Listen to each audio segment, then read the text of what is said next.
उधर गाजियाबाद में भी मेरठ जैसी वारदात हुई है, जहां बहू ने बैट से ससुर को मौत के घाट उतार दिया। जहां गाजियाबाद के कबीरनगर थाना क्षेत्र में बुजुर्ग की हत्या, इस मामले का पुलिस ने खुलासा किया, बहू को गिरफ्तार किया।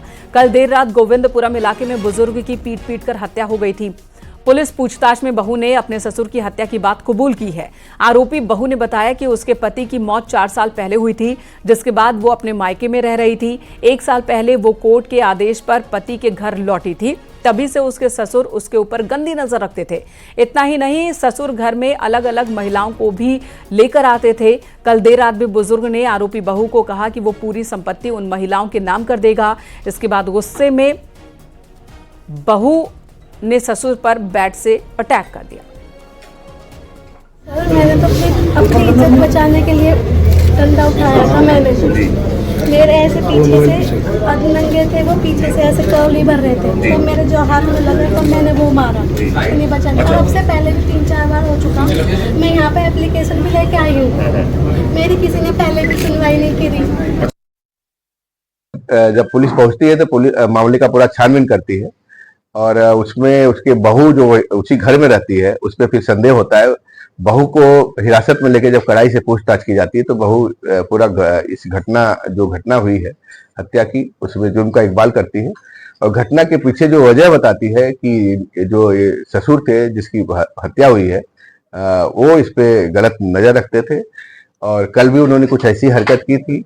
और इसके अलावा प्रॉपर्टी में भी वो इसको कहते थे कि तुम्हें अपनी प्रॉपर्टी नहीं दो। और गाजियाबाद से अमित राणा हमारे सहयोगी इस वक्त हमारे साथ मौजूद हैं। अमित, मामला झकझोर देने वाला है, लेकिन जो आरोप लगाए जा रहे हैं बहू की वजह तरफ से वो भी बहुत गंभीर है। उसका कहना है कि ससुर गलत नियत रखता था, कल उसके साथ बदतमीजी की कोशिश की और इसी बीच हादसे में ये वारदात हो गई है। और क्या बातें सामने आ रही है? देखिए, मैं इनका आपको बताना चाहूंगा, ये पूरा घटनाक्रम कबीरनगर थाना क्षेत्र के गोविंदपुरम इलाके का है, जहां स्वास्थ्य विभाग से रिटायर पाती सिंह इसी मकान में रहा करते थे। 3 मंजिला ये मकान बना हुआ है और इस मकान में ही उनकी पुत्रवधू जो कि 1 साल पहले ही आई थी, क्योंकि जितेंद्र उनका बेटा का नाम है। जितेंद्र की 4 साल पहले मौत हो गई थी, जिसके बाद से उनकी जो पुत्रवधू थी प्रीति, वो अपने मायके में रह रही थी, लेकिन कोर्ट के आदेश के बाद से बीते 1 साल से वो इसी मकान की प्रथम मंजिल पर रह रही थी। उनका आरोप यह है कि उनके ससुर जो है उनके ऊपर गंदी नजर रखा करते थे, जिसके कारण उन्होंने जघन्य हत्याकांड को अंजाम दिया। तस्वीरें मैं दिखाना चाहूंगा, अपने कैमरामैन से कहूंगा कि खून की ये छींटें इस बात को बयां कर रही हैं कि किस निर्ममता के साथ उनकी बैट से पीट कर यहां हत्या कर दी गई थी।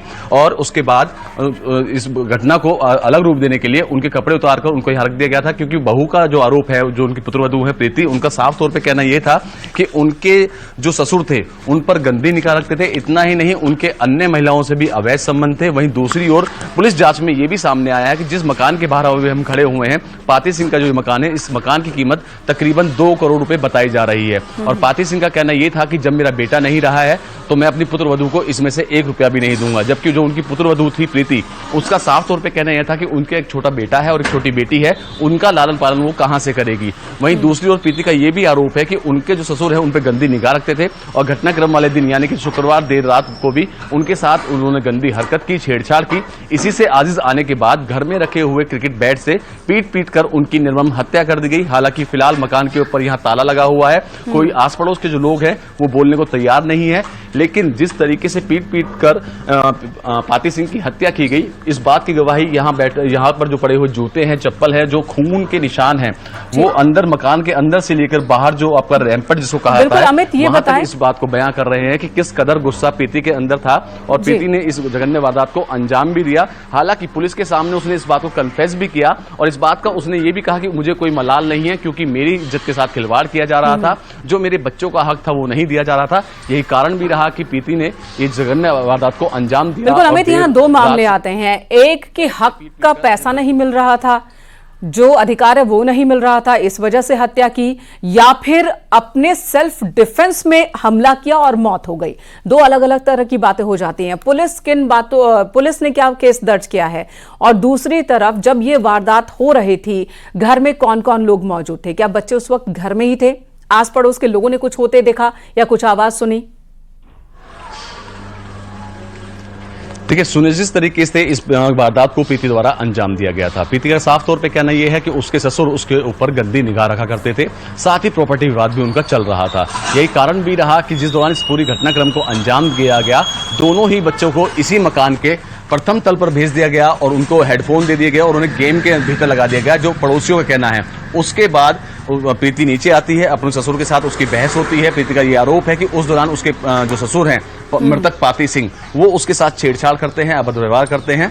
ऐसे में उसके पास उसके हाथ में बैट पड़ता है और उस बैट के जरिए ही वो उसकी पीट कर निर्मम हत्या कर देती है। तो ये कहना अतिशयोक्ति नहीं होगा कि कहीं ना कहीं इस बात को सुनिश्चित पहले से कर लिया गया था कि आज प्रीति वाकई अमित, और यही चुनौती अब पुलिस के सामने होगी कि वो साबित करे कि ये पहले प्री प्लान साजिश के तहत ही मारा गया है या फिर जो कह रही है आरोपी उसमें सच्चाई है।